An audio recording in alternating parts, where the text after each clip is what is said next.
Tell us a little bit about yourself.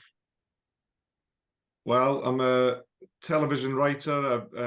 I started off as a journalist about just over 20 years ago, and did a lot of journalism, wrote books, started off doing script writing with radio, and then went into television, first through comedy, and now I largely write a drama, television drama series. How did you get into the industry, like, in the first place? Like, what contacts did you have, things like that? Quite unusually, although I'm not even sure what a usual routine as a writer. I mean, I think the thing to bear in mind is that acting, I know people have different approaches to what training they do, but obviously you can study it. You can get a degree and you can go through a fairly formal educational process to act. Directing, again, a lot of directors are self-taught, but you can go through fairly fundamental training programs. But in terms of screenwriting, there are courses you can do, and I did do a 3-month course a number of years ago when I first started. But it was just through writing. I always wrote about football when I was younger. I used to write for football fanzines, and then I wrote for football websites in the kind of early days of football websites, and I used that to start to get little bits of football journalism work for kind of smaller magazines and then newspapers doing football match reports in Scotland, Scotsman, Scotland and Sunday, the Glasgow Herald, and then they start letting me write some sort of longer pieces, interviews, features. And it was just always about using something to get to the next step. So once I did that, I managed to get some work from magazines, writing features for magazines, not just sport, kind of just interesting stories, bit of humor and things. And then I started to write, I wrote a novel, I wrote a non-fiction biography, and then I wrote these humor books called the Bob Servant books. And they fell into the hands of the BBC Scotland, and they approached me to adapt it, firstly for radio, then television, and then worked my way through television after that. So it's a kind of incremental process, and it wasn't really like this either. It was kind of more like that, I'd say, my career, in terms of which a lot of careers are the same. So it's I think I've probably been paid to write for about 22, 23 years, I'd say. What advice would you give to young people who want to get into the film and television industry that you're in? It really depends what area of the job they're interested in, I suppose. I mean, if they're interested in the more technical side, the crew and very specific technical work, theatre or television or film, then that's almost simpler. There's probably quite straightforward bits of technical training they can do, and maybe getting placements to shadow people on productions and things. I wouldn't, that's not really my kind of strong point in terms of advising on that. And in terms of the more creative side, well, if you want to direct, then you're in a great position these days, because you can make short films from your phone, and you can, and the short film festival circuit is very well established, and you can really, I think, hone your craft on that front. And you might be that you're a writer, director, for example, maybe even talent in front of the camera as well. In terms of writing, which is probably where I'm a bit more qualified, is I think there's obviously a lot of kind of competitions you can enter, which I think you should enter just to give yourself a deadline. I think that's a really helpful thing for writers, to have self-imposed deadlines if no one else is imposing them. So I'd advise you look at a lot of the script writing competitions, a lot of which are run by the BBC. BBC Writers' Room is always a good font of knowledge on these things. And then I think the biggest thing for writing for me is, it should be something that you just want to do. I think that's the thing. It shouldn't be something that you think, well, I'd like to, from a standing start, I'd like to have a show on television and then maybe make a lot of money, and then I could do this and that and that. I think it's more that there's something instinctive within you that wants to write. You actually just want to write for pleasure, although it's not always a pleasure, but it's, it's something that you want to get out of you and do. So I think it's difficult to give very, that kind of specific, pragmatic, functional advice how to break into film and TV. Well, I think I would take a step back and think, do you really enjoy writing? Is it something that gives you great pleasure? and it gives you, gives you a great feeling of satisfaction when you achieve it. If so, that's great. And I would just take a little step back from this idea of breaking into industry and just honing your writing and getting better as a writer and developing as a writer.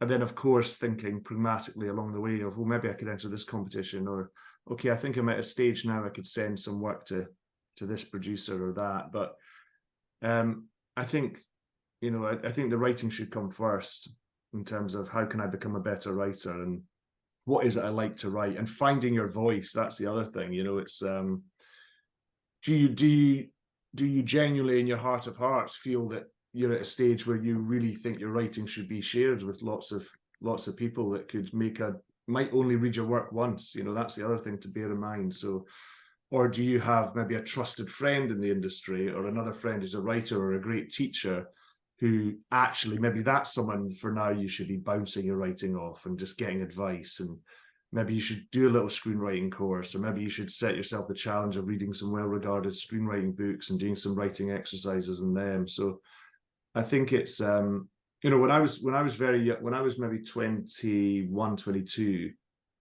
I wrote not a novel, but definitely a big chunk of a novel, and I sent it out to all these literary agents. And I remember it must have been in the cusp of the internet, because I remember getting all these letters back. I was living in a shared flat in Fulham at the time in London, and getting all these letters saying, it's not for us, and they're quite polite letters back. And it was dreadful what I'd sent out. When I think back, it was awful. I can remember bits of it, and I wish I couldn't, and it's sort of, but it was, it's a great exercise that I set myself the challenge of doing that and sending it to people. But I wasn't ready to be a novelist at that point or anything. I guess I'm not quite sure my point. I think the point is, don't be beholden to this idea of breaking into the industry. Be beholden to the idea of becoming a better writer. I think if you do that, then you've got a chance of breaking into the industry. So you wrote the BBC series The Gold. Did you find this, difficult to write a series about an actual event? Did you find that more difficult than your actual ideas? I find it easier, to be honest. I find writing stuff based on true stories easier, because I think it's maybe because I started off as a journalist, and there's a sort of journalistic approach to these things where you just do a huge amount of research, and then it is, it's hard work, complicated work, forming that into a structure of a dramatic series. But when you're writing straight fiction, I call it the tyranny of possibility, in that you've got this blank page, and if anything can happen, how on earth do you decide what's going to happen? And it's very difficult not to be plagued with self-doubt throughout writing a fictional piece, in terms of, have I made the right decisions? Is this definitely the most exciting version of this story? Or the turns and twists I've put in it, they could all have gone another way. So Guilt, which is straight fiction, I found much harder to write than The Gold, because with The Gold I found that I had a very good researcher and this huge document of research, and although it's very hard to turn that into a dramatic series, I could look at that document and, safe in the knowledge that within that document lay the show, that it was in there, the story was in there, I just needed to sort of find it and shape it. And that takes a huge pressure off you, I think, because if you're facing all the usual challenges of dialogue and relationships and characters, and creating every single beat of the story out of thin air, it's very, it's hard going. Did you use any examples from your relationships with your own family members or friends when writing about the relationship between the two brothers in Guilt? Well, I do have a brother. We've very rarely run people over and disposed of the bodies, but I'd say, I think that everything you write is autobiographical to some degree, but I think it's what I find interesting with siblings is, you can be, I wouldn't say my brother and I are, we're not as different as the brothers in Guilt, but you are different people, but you're bound together by history and obviously love and familial connections.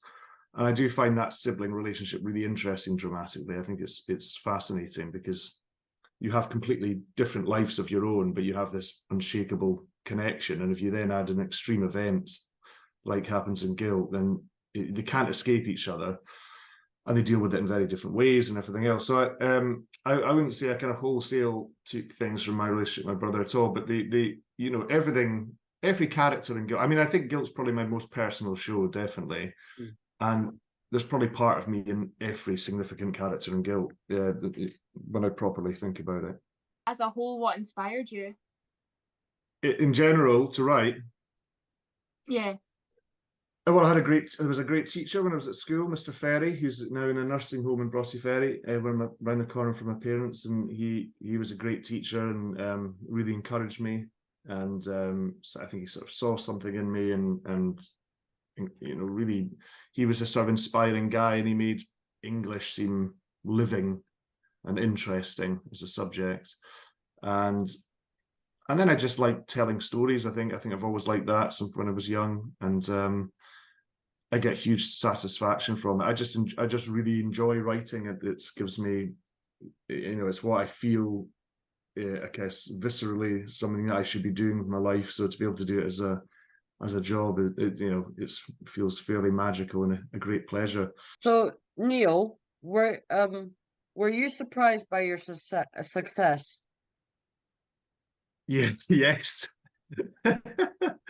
Yeah. Yeah. I mean, I couldn't not be, really. I mean, bear in mind, my writing started for a Dundee United fanzine called When the Hoodoo Comes, where I used to take Roy of the Rovers comic strips and Tipp-Ex out the speech bubbles and writing offensive comments about Dundee players, particularly the captain Jim Duffy. So, you know, I think if you go from there to making television dramas, it feels unlikely.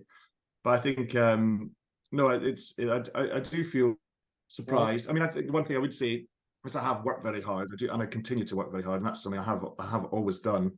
I do think I recognised early that I was a very flawed writer when I began, and I had a lot to work on and develop, and put lots of work in. But no, I definitely, you know, it's still amazing. I'm sure Sarah and Jack agree. It's still amazing when you're on a set sometimes, and it's a big number that you've been involved with creating. You think, oh, this is crazy. Particularly in The Gold, actually. The Gold was such a big production. I remember turning up at one of the sets when Jack was working on it, and I just had these two enormous cranes, and I thought it was a building site next door, and I said, what's that? Someone, well, that's just part of the lighting. It was nuts that someone's gone and hired that and driven it there, and then watched with dismay as we didn't use them and wondered how much money it cost. But anyway, other than that, no, it's great. I feel very, surprised and lucky, definitely.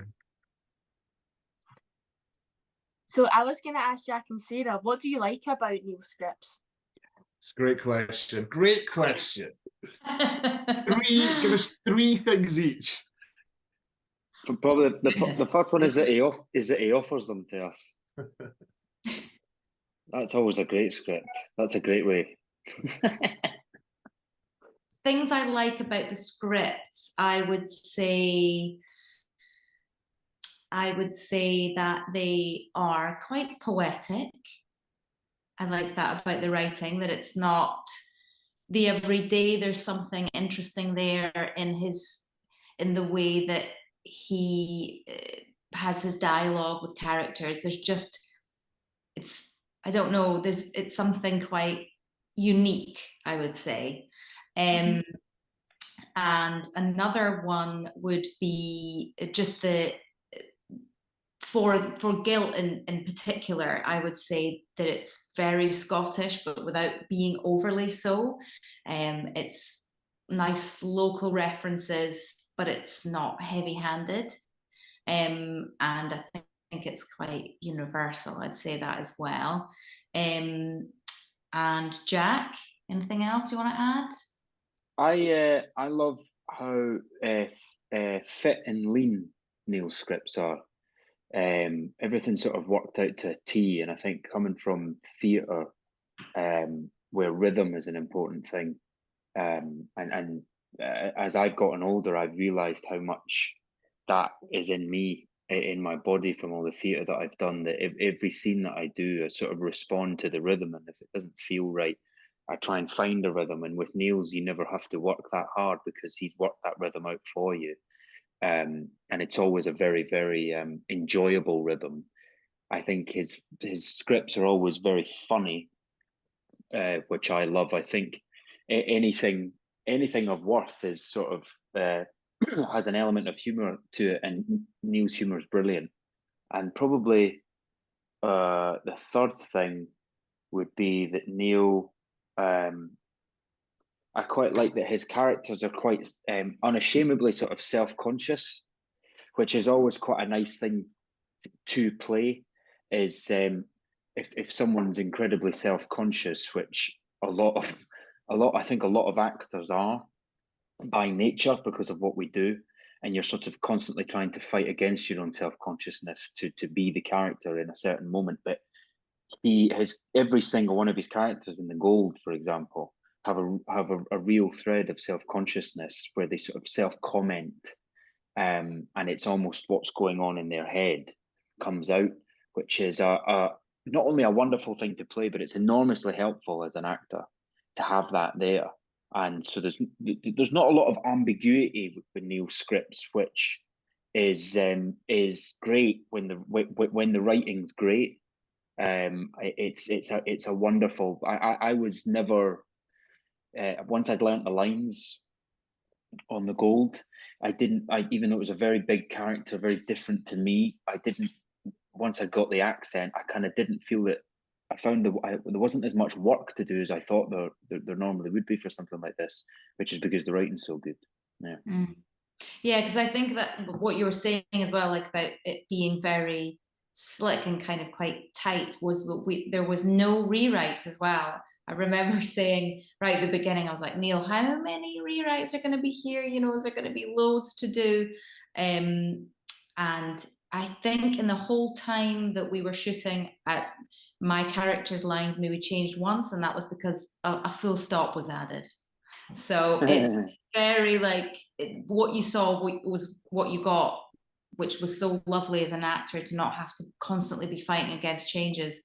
Good actors elevate the material. There's no doubt about that, and you're very lucky if you're in that position, as it was with them. But the other thing in terms of this not rewriting, as a general production thing, is like I do think getting the scripts written by as early as possible is so valuable for a production, and I think that's often not me. It's often the producers who say, "Look, and they just keep interrogating me on the schedule. Will this, is this going to be okay?" And I do really feel that commitment to I'm going to try and have every script written by the first day of pre-production, because for lots of reasons, it just means pre-production becomes a very different thing. Like if you're in shows, as I'm sure these guys have been in, where in pre-production half the scripts aren't written, it's a nightmare. It's a nightmare for everyone, and then as you as the writer, you're not spending your pre-production having a real think creative thing or really getting on top of the additions and the cast and I like to play quite a big role in that, and talking to actors about the characters and getting some really good rehearsal time and spending time creatively. If you're spending pre-production trying to batter out the last two scripts, you can't do any of that other stuff, and it definitely costs you creatively. It costs everyone creatively. The actors don't have long enough for the material. They don't have a long enough to really particularly follow the arc of the character and see where the character ends up, so they can think about where they should start performance-wise. So in theatres, I'm sure it's exactly the same. Like get those scripts in good shape as early as possible, and then just still use that time, but use it in a completely creative, additive sort of way. For Jack and Sarah, when you guys get sent a script, how do you know when it's going to be good? You don't always know. Sometimes it's pretty obvious. But I always tend to try and do a little bit of digging around. If I'm not sure, if I'm kind of sat on the fence, I'll do my research. So I'll look to see who the creative team is, who the director is. If they've done any past work, I'll go and see if I can find some clips online. The actors they have attached, I'll then see, who's on board, because that can give you quite a good instinct as to the script and characters. And sometimes it's just quite simple, as in you'll look at a character and you think, yeah, the script's great, but maybe the character's not for me, or but then sometimes you just know instantly that this is not for me. Yeah, I had one the other day and I just read it and just went, nope, definitely not. Thank you very much, but no. Can I ask, do you, and Jack, you need to answer this question obviously, but do you read the whole script when you get it, or do you go straight, do you read the character first and then the wider story, or? For me, I start reading the beginning and I'll get a feel for it. Then if it's like a really long, if it's like a movie, for example, and I just don't have the time to make a quick decision, then I'll just then start at the beginning, read maybe the first 20, 30 pages, then dive in and see where my character sits and see what kind of work they have and kind of skim read it a wee bit. But if it's something I'm on the fence about, I definitely will read the whole thing. And if it's something that's just really obvious that's come in, I don't need to read too much about it to then know that it's going to be something I'm going to go. But I will, if I'm doing the edition, I will always read all of the material that they've given me. I think I base a lot of my decision on, like Sarah said, a lot of whoever's involved obviously plays a big part in whether or not you're even interested in it. If you get to a position where you can be that kind of picky as well, but after that, the only thing I really pay attention to is the dialogue, because I think as the actor that's the only bit that you not necessarily have control over, but that's literally your bit. That's what you're going to be employed to do essentially, and sort of almost all the stage directions and things that are written in between are almost irrelevant, because it doesn't really matter, because a lot of that is down to how the person wants to shoot it, which is not necessarily on the page. It's never as you imagine it when you watch the thing at a premiere or whatever. So little of that is in your control whatsoever. So, but dialogue is the bit that, again, coming from theatre, is I really look at and care about. So if the dialogue is good, if it's speakable, if it feels taut and fit in the way that Neil's does, then you instantly set up, because I sit, you know, I'm with an actor as my partner. I've been around actors a long time. Every single actor, when they read a script, if they sit and reading it on, they're like, oh, I've got to read this script, or they read it on their phone or whatever. Every single actor starts muttering it out loud. Yeah, I know. They all do it in a different way. Some even sort of act it out over to the left or something like that. Instantly, we'll do it, from big actors to younger actors.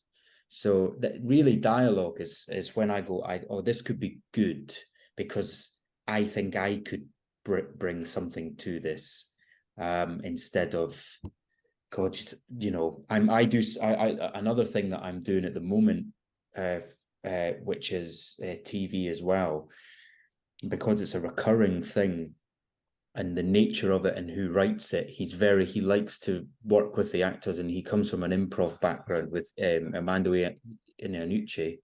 So I read it and I think of what I can cut, and I'd never dream of that with Neil's writing, for example, because there's absolutely no need, and also Neil would hit you. So I just sort of, it's you learn as you go along. And sort of 10 years ago, I'd never dream of self-editing my lines or anything like that. You do as you're told, which I think is one of the biggest mistakes that young actors make, is that they do as they're told straight away, because they're the acting expert. As the actor, you're the acting expert. Literally nobody else knows how to do what you do on set. So dialogue, yeah. And for all of you, what do you think's next? I'm in the odd position, which you often are, of waiting for press releases to catch up with reality. So I've got the next 3 years planned out, but none of it's announced at this stage. So 3 years. I know. It's like you're like a government. You're like, you know, like a 3-year plan. Or a mid-level prisoner. Do you want to go into the industry? Yes. And Yes, I do. And what is it that you want to do in the industry? Well, this is what I'm doing different film courses for, like to try and get a taste of what elements of it that I'd want to kind of focus on mainly. That's smart. I want to be like maybe a TV director, a writer, or film director maybe when I'm older. Um, I'm working on a little script at the moment right now, but I haven't decided what it's about completely yet. But just a little idea that I've written down. So yeah. And do you do any kind of filming? Do you do any little filming things, George? Any little short films? Uh, I have filmed short films in the past with my friends and my mates just as a little laugh, but apart from that, I've done nothing else. But I would love to get into the filming more. Yeah. Definitely. Just do it. Just do it. Don't think about it. Just do it. Just watch films. Yeah. Just watch it. Like consume it. Like watch a film a day. That's how it's going. That's what you. I wish I'd done that since I was a kid. I just used to watch the same sort of 1970s BBC sitcoms, and I'm now going through a period where I'm watching all the great films. And you know what? Nothing good. Like there's a lot of like rubbish stuff now on streaming services. Like I also feel like limited, and I'm so happy that my parents kept like good DVDs. Like honestly, because I'm like, oh, I was trying to look for Footloose the other day. It's on nothing, but my parents kept it on a DVD, so I was like, oh well, there we go. An amateur operatic company doing it somewhere that you could see it live.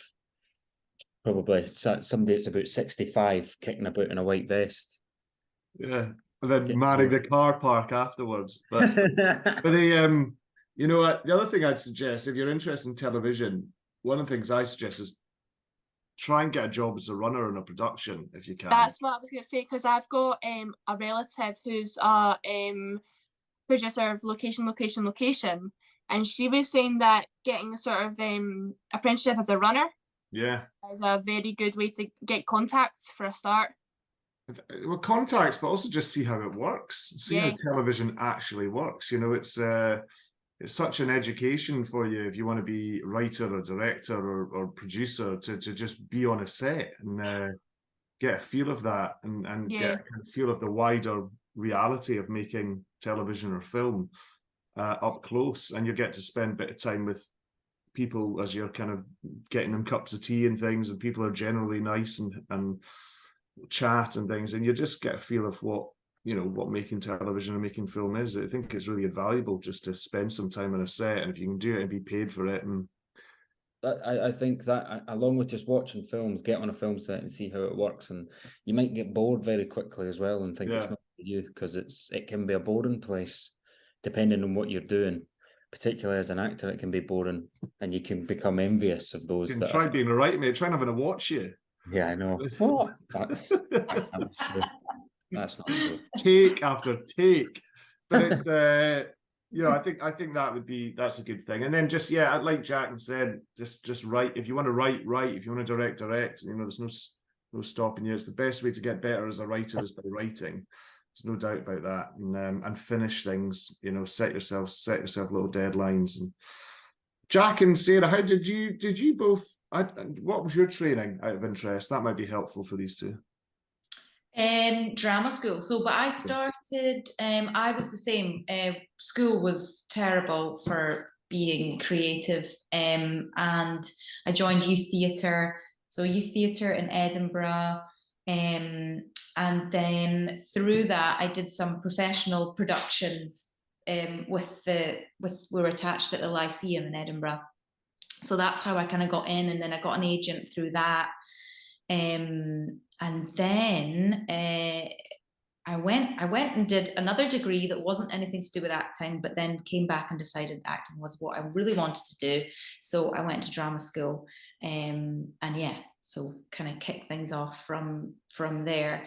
But definitely joining groups and being in amongst like-minded people was what was really what started it off for me, and that's why I think this group is so great, SYFF, because it was all theatre-based groups. It wasn't so much film-based groups or anything of that kind of experience. There wasn't anything of this type that was on offer, and I think it's amazing, because I think this is, if you want to get into film and TV, then, you know, there's no better place to kind of get as much exposure as you can. Like you say, find out whether you want to go into directing or writing or, you know, camera operator, whatever it is, you know, because you might find you change lanes and think you want to do something entirely different, but still within the film TV thing. So it's nice. And the presenting, I like the fact you all get to do all the presenting stuff as well, because when I was growing up, I was like, I'm either going to be an actor or a newsreader or reporting the weather. I really wanted to be a weather girl as well. That was the other one. But yeah, stuck to acting in the end. Full time. Full time, yes. I was very similar. That's almost identical to what I did. I went to youth theatre, Scottish youth theatre in Edinburgh when I was really young, and I even did the panto in Edinburgh when I was about 12, and I was very in the Scottish borders. There's a lot of amateur operatic societies, as previously plugged, and I was in them because again at our school, even though we put on like big shows and stuff in the summer, drama didn't exist as a subject at all. There was just sort of music and art and sort of find your way in the middle of that. So I did a lot of amateur stuff. So with people that were about 30, 40 years older than me, huffing and puffing about a stage, pretending to be, you know, the young lover in something. So that was a very strange way of getting into it. But then I like I said, I went to drama school. But again, like drama school or anything where you go to further education, you know, it's not for everybody. I did 2 years. I was supposed to do 3. It's because I got a job and I just was sort of given the choice, you know, stay and finish your thing, or fine, go and do that job. And I chose to go and do the job, an acting job, a tour of a play for 9 months. And I learned so much on that job. But I did learn a lot at drama school. So I was sort of blessed with having the best of both worlds. But I know a lot of people that don't like education when it comes to the arts. They really don't like it. They push against it because it pushes you down a sort of constraint, a sort of built model. And a lot of people are brilliant when they're thinking out with the model. So unless you really want some really, you know, firm foundations, or to be with lots of people that you can learn from, if you still think that what you're doing is very good, I'd say keep going with that and don't waste your time given the opportunity for people to tell you that you don't know what you're doing. If you know what you're doing, self-belief is far more important than any talent that you have. So yeah, it's not for everybody. Yeah, I think that's a good point, is that if you feel strongly enough about what you're doing, because I know one girl that decided she was doing really well and she decided to go to drama school despite the fact that she already was, you know, on like big London stages and things, and it didn't help her so much. And she always says, I had that choice of sticking in the industry, and I thought that I needed the training, but actually I didn't. But for some people, like for me, I feel like it gave me the confidence so that when I appear on set, I feel like, you know what, no, I deserve to be here and I can do this.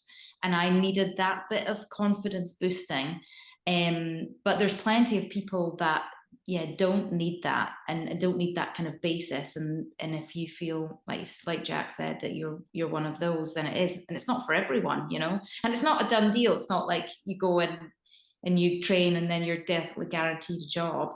Not for actors anyway. I'm sure it's if you're going into other things, it might be slightly easier. I don't know. Is it slightly easier as a writer, Neil? Arguably harder. Right. Okay. I think no, it's not. I think it's much the same. I'd say, Sarah. It's like you kind of, but no, I agree. Like trying to convince yourself you've got some sort of qualification, or you know, anything you can grab onto to give you a bit of confidence is kind of what you need, particularly in those early years.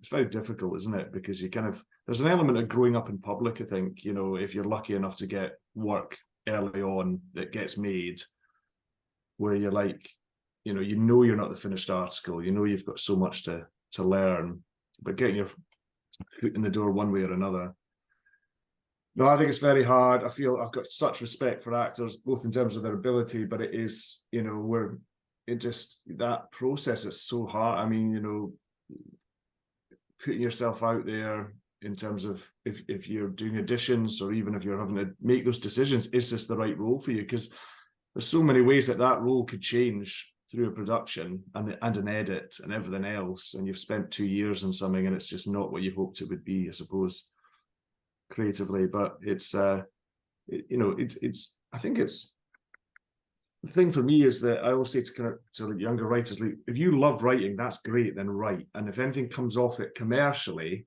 that's fantastic, and what an amazing bonus. But you know, it's when you've got to slightly try and diverse the two things in your head, that it's not, it's about the creative fulfillment for me of doing something that you really love doing and great satisfaction from. And if that can become your living in a pragmatic sense, then that's great, but it doesn't have to, you know, it doesn't have to. You can still have a very fulfilling life and still have that creative output. So just, you know, I think you need to love it. I think that's what you need to love it to pursue it, I think, because it is bloody hard, and you know, it's so uncertain. But you know, some people have got to write these television shows and these films and put on these plays in 10, 20 years time. There's no reason it can't be the members of the youth theatre.